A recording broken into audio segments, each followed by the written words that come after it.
দীর্ঘ প্রতীক্ষার অবসান ঘটিয়ে 2026 সালের বড়দিনে প্রেক্ষাগৃহে আসছে শাহরুখ খানের নতুন সিনেমা কিং। তবে মুক্তির আগের থেকেই সিনেমার প্রতিটি আপডেট নিয়ে চলছে কাটাছেঁড়া।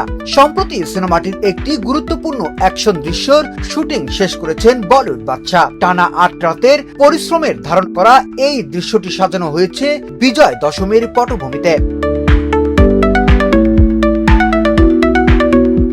ভারতীয় সংবাদ মাধ্যমের বরাতে জানা যায়, শুটিং সেটে তৈরি করা হয়েছিল নিখুঁত এক উৎসবের পরিবেশ। বিজয় দশমীর শোভাযাত্রা, বিসর্জনের উন্মাদনা, ঢাকঢোলের শব্দ আর রঙের উৎসবের মধ্যেই ধারণ করা হয়েছে সিনেমার অন্যতম প্রধান এই অ্যাকশন দৃশ্য। কয়েকশো জুনিয়র আর্টিস্টের উপস্থিতিতে ভিড়ের মাঝে বাবা ও মেয়ের দুর্ধর্ষ লড়াইয়ের চিত্র ফুটে উঠবে এই অংশে।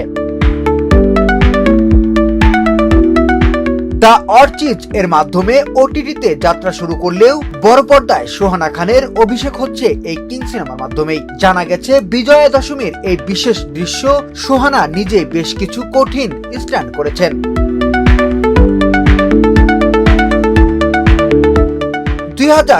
সালের শুরুর দিকে প্রযোজক সাজিদ নাদিয়া দওয়ালা ছবির নাম কিং রাখার প্রস্তাব দিলেও আগস্টে শাহরুখ নিজে এর আনুষ্ঠানিক ঘোষণা দেন।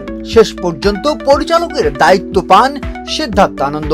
পাঠানের অভাবনীয় সাফল্যের পর সিদ্ধার্থ শাহরুখ জুটি আবারও পর্দায় কি জাদু দেখান, সেটি দেখার অপেক্ষায় অনুরাগীরা। বিনোদন ডেস্ক, শোবিজ 24।